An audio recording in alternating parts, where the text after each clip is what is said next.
Bismillah, wassalatu wassalamu ala rasulillah. Assalamualaikum warahmatullahi wabarakatuh. Alhamdulillah, kali ini kita lanjutkan masih dalam materi kimia hijau. Kimia kelas 10 SMA fase E. Kali ini kita sudah masuk bahasan yang kedua ya. Sebelum kita mulai, ada baiknya kita berdoa dulu. Robbi zidni ilman, ya Robku tambahkanlah kepadaku ilmu pengetahuan. Ketika kalian menyimak video ini sampai selesai, ada baiknya dicatat ya, ikatlah ilmu dengan menulisnya. Nah, yang bagian satu kemarin kita sudah bahas tentang pengertian dan pentingnya kimia hijau. Nah, bagian yang kedua ini kita akan membahas prinsip kimia hijau dalam mendukung upaya pelestarian lingkungan. Kimia hijau bukan hanya terkait dengan penggunaan dan produksi bahan kimia yang aman saja. Prinsip kimia hijau dapat kalian terapkan sendiri di rumah. Tentang bahan kimia apa aja yang kalian pakai di rumah, bagaimana cara penggunaannya, bagaimana agar penggunaan bahan kimia di rumah dapat memberikan kontribusi terhadap prinsip kimia hijau, menggunakan bahan kimia secukupnya, atau membuang bahan kimia pada tempatnya, ataukah kalian menyimpan bahan kimia dengan cara yang benar. Mengganti bahan kimia yang berbahaya dengan bahan kimia yang lebih ramah lingkungan, serta menggunakan kembali bahan plastik merupakan wujud kontribusi kalian terhadap prinsip kimia hijau. Nah, di sini ada beberapa jenis plastik ya, contoh kegunaan plastik dan bagaimana cara mengolah limbah plastik. Ada plastik yang termasuk satu kali pakai, biasanya kemasan air mineral, kemasan minuman gitu ya. Ada plastik yang berbahaya dan sulit didaur ulang. Ada plastik yang sulit dihancurkan namun baik untuk tempat makanan. Ada plastik pilihan terbaik untuk bahan plastik penyimpanan makanan dan minuman ya, yaitu tumbler, bisa digunakan berkali-kali. Nah, ini yang harus dihindari ya. Seperti sendok plastik, cup kopi atau teh, dan plastik-plastik jenis lainnya ya.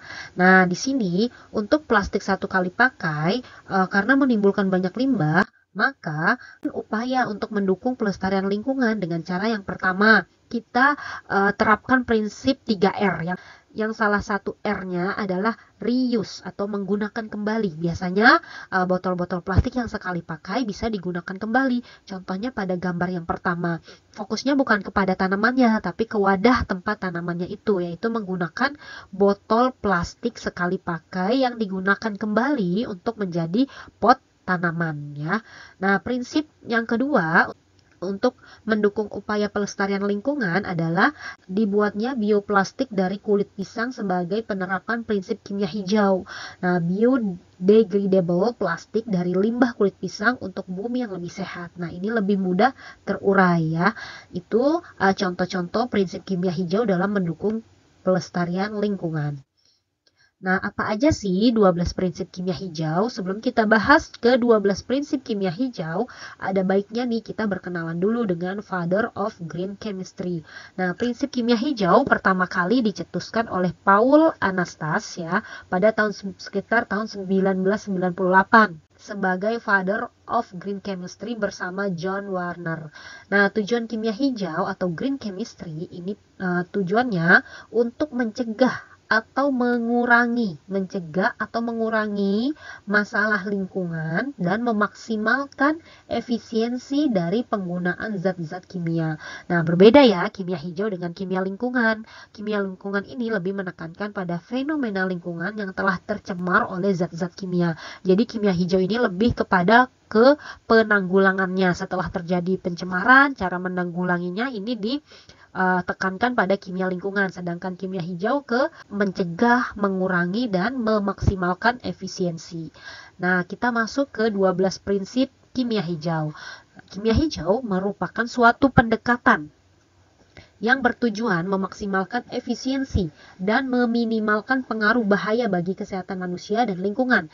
Memang tidak ada reaksi kimia yang hijau sempurna, namun keseluruhan efek negatif baik pada penelitian kimia maupun industri kimia dapat dikurangi melalui implementasi 12 prinsip kimia hijau. Prinsip yang pertama, mencegah limbah.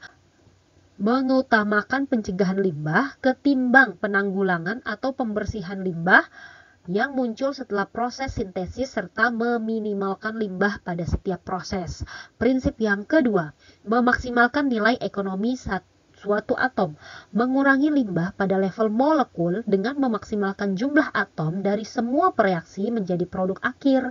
Atom ekonomi di sini untuk mengevaluasi efisiensi reaksi. Prinsip yang ketiga, sintesis kimia yang bahayanya sedikit. Nah, di sini mendesain reaksi kimia dan rute sintesis seaman mungkin, mempertimbangkan semua bahan yang berbahaya selama reaksi berlangsung termasuk limbah. Prinsip yang keempat, mendesain proses yang melibatkan bahan kimia yang aman, memprediksi dan mengevaluasi aspek meliputi sifat fisikanya, toksisitas, dan lingkungan. Prinsip yang kelima, menggunakan pelarut dan kondisi reaksi yang lebih aman, memilih pelarut yang paling aman dalam tiap proses serta meminimalkan jumlah pelarut agar tidak menghasilkan persentase limbah yang besar. Prinsip yang keenam, memilih jalan reaksi kimia yang paling kecil energinya, menghindari pemanasan dan pendinginan juga tekanan dan kondisi vakum. Prinsip yang ketujuh, menggunakan bahan baku terbarukan. Bahan baku terbarukan biasanya berasal dari produk pertanian atau hasil alam, sedangkan bahan baku tidak terbarukan berasalkan dari bahan bakar fosil seperti minyak bumi, gas alam, batu bara, dan bahan tambang lainnya. Prinsip yang kedelapan, mengurangi bahan turunan kimia.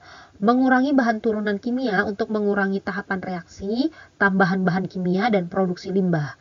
Prinsip yang kesembilan, menggunakan katalis. Nah, penggunaan katalis berperan pada peningkatan selektivitas, mengurangi limbah, waktu reaksi, dan energi dalam suatu reaksi. Prinsip yang ke-10, mendesain bahan kimia dan produk yang terdegradasi setelah digunakan. Bahan kimia harus mudah terdegradasi dan tidak terakumulasi di lingkungan. Prinsip yang ke-11, menganalisis secara langsung untuk mencegah polusi. Metode analisis yang digunakan secara real time untuk mencegah pembentukan bahan berbahaya bagi lingkungan. Prinsip yang ke-12, mencegah potensi kecelakaan. Memilih bahan kimia yang digunakan dalam reaksi kimia dan mengembangkan prosedur untuk menghindari kecelakaan. Itulah 12 prinsip kimia hijau yang dikemukakan oleh Paul Anastas dan John Warner sebagai Father of Green Chemistry. Pada tabel ke-1 ini, nah di sini ada contoh penerapan prinsip kimia hijau ke-1. Nah, di sini nanti bahasannya dibuat baris yang pertama itu tentang topik kimia hijau, yang kedua permasalahannya, baris ketiga tentang solusinya, baris keempat tentang sumber informasi. Jadi di sini contoh topik kimia hijaunya prinsip kimia hijau yang ke-1, yaitu mencegah limbah. Nah, permasalahannya yang diamati dalam lingkungan, yaitu yang pertama, Indonesia menyumbang sampah plastik terbesar kedua di dunia, sekitar 1,23 miliar metrik ton. Nah, permasalahan yang kedua, banyak sampah plastik di rumah saya. Solusinya yang pertama, menggunakan bioplastik dari pati singkong yang tidak menghasilkan limbah. Telah dilakukan oleh tim peneliti dari LIPI sejak tahun 2016 hingga kini. Yang kedua, membawa tas belanja dari rumah saat berbelanja, atau tidak menggunakan sedotan plastik, atau membawa tumbler ketika berpergian ya. Yang ketiga, mengolah plastik bekas kemasan sebagai tas, tempat pena, tempat sampah, pot tanaman, dan lain sebagainya. Atau kita lakukan recycle atau reuse dari plastik-plastik bekas kemasan. Sumber informasinya juga dicantumkan seperti itu. Nah, ini nanti akan dijadikan tugas ya, tugas kelompok.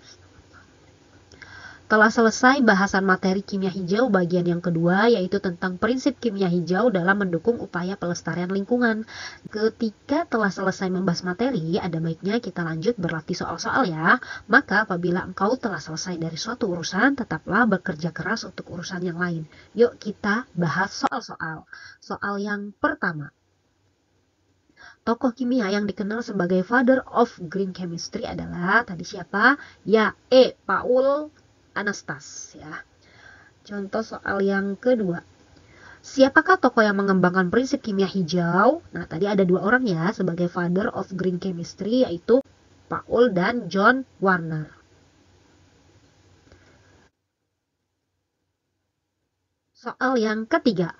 Fokus kajian pada penerapan prinsip kimia yang digunakan dalam kimia hijau diantaranya sebagai berikut. 1. Merancang bahan kimia untuk mengurangi pemakaian atau produksi zat berbahaya. Yang kedua, menggunakan bahan kimia untuk mengurangi pemakaian atau memproduksi zat berbahaya. Yang ketiga, memproduksi bahan kimia untuk mengurangi pemakaian atau produksi zat berbahaya. Pertanyaannya, penerapan yang digunakan dalam kimia hijau terdapat pada nomor, tadi kimia hijau kan berfokus pada mendesain, merancang, mengurangi, mengoptimalkan ya. Nah, ini merancang betul, menggunakan bahan kimia untuk mengurangi betul semua ya. Jadi penerapan yang digunakan dalam kimia hijau adalah nomor 1, 2, dan 3. Kita lanjut ke soal yang keempat. Berikut ini merupakan hal yang penting dalam kimia hijau menurut Anastas dan Warner. Yang pertama, mencegah terjadinya limbah di tempat pertama. Yang kedua, menggunakan reaksi dan pelarut yang aman. Yang ketiga, melakukan percobaan reaksi secara selektif dan efisien. Yang keempat, menghindari produk dan reaksi kimia yang tidak perlu. Nah, pernyataan yang benar pada keempat poin di atas terdapat pada nomor. Pernyataan yang benar tentang kimia hijau yaitu 1, 2, 3, dan 4. Betul semua ya, mencegah, menggunakan reaksi yang aman, melakukan percobaan yang efisien. Yang keempat, menghindari produk yang tidak perlu. Semuanya adalah prinsip dari kimia hijau. Soal yang kelima, berikut ini merupakan wujud kontribusi terhadap prinsip kimia hijau. Ada pernyataan 1, 2, 3, 4, dan 5. Pertanyaannya, pernyataan yang benar mengenai prinsip kimia hijau terdapat pada nomor. Yang benar, menggunakan bahan kimia secukupnya, betul. Membuang sampah kimia pada tempatnya, betul. Menyimpan bahan kimia dengan cara yang benar, betul. Mengganti bahan kimia berbahaya dengan bahan alam yang lebih ramah lingkungan, betul juga. Yang kelima, menggunakan kembali bahan plastik. Nah, jadi jawabannya adalah yang E, semua benar. Kita lanjut ke soal yang keenam. Transformasi kimia untuk meminimalkan produksi limbah berbahaya merupakan langkah pertama yang penting dalam pencegahan polusi. Merupakan tujuan dari prinsip kimia yang nomor berapa? Ya, untuk mencegah limbah. Prinsip kimia yang pertama. Kita lanjut ke soal yang ketujuh. Apa tujuan dari memaksimalkan nilai ekonomi suatu atom? Nah, tujuan meminimalkan nilai ekonomi suatu atom yaitu untuk mengurangi limbah pada level molekul dengan memaksimalkan jumlah atom dari suatu reaksi menjadi produk akhir. Kita lanjut ke soal yang ke-8. Bahan baku yang dapat menggantikan bensin sebagai bahan bakar kendaraan. Bensin ini dari minyak bumi ya. Bensin ini adalah minyak bumi atau disebut juga sebagai bahan bakar fosil ya. Nah, ini bahan bakar yang tidak terbarukan. Nah, jadi lebih baik diganti ke bahan bakar yang bisa diperbaharui yaitu etanol dan biodiesel.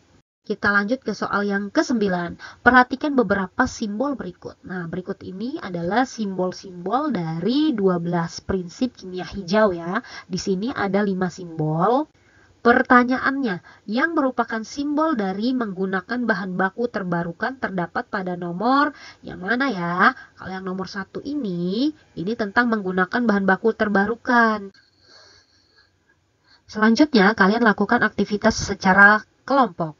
Nanti kalian cermati nih dan maknai ke-12 prinsip kimia hijau yang tadi sudah kita bahas. Kalian temukan permasalahan yang selama ini menyimpang dari prinsip kimia hijau ya. Nah, carilah informasi yang diperlukan dari berbagai sumber, lalu rangkumlah hasil diskusi kalian dan tulis dalam bentuk tabel berikut ini ya, seperti tabel yang tadi sudah dijelaskan. Misalnya kalian mengangkat masalah kimia hijau yang pertama ya. Prinsip yang pertama itu tentang mencegah limbah. Nah, kalian tulis di sini permasalahannya apa, misalnya banyaknya sampah plastik di lingkungan rumah, di lingkungan sekolah, dan lain-lain. Solusi yang kalian temukan apa? Nah, jangan lupa jika kalian mengambilnya dari literatur, kalian cantumkan sumber informasi literatur yang kalian baca sebagai wujud perilaku jujur kalian. Seperti itu ya. Berikut ini adalah tugas yang dilakukan secara berkelompok. Kita telah selesai membahas bab kimia hijau bagian yang kedua. Alhamdulillahirabbil alamin. Terima kasih telah menyimak video ini sampai selesai. Semoga bermanfaat dan jangan lupa simak materi kimia lainnya di channel Ruth Ratnasari Kimia. Atau jika ada kritik, saran, koreksian, silahkan dikirim ke ratna997@guru.sma.belajar.id. Assalamualaikum warahmatullahi wabarakatuh.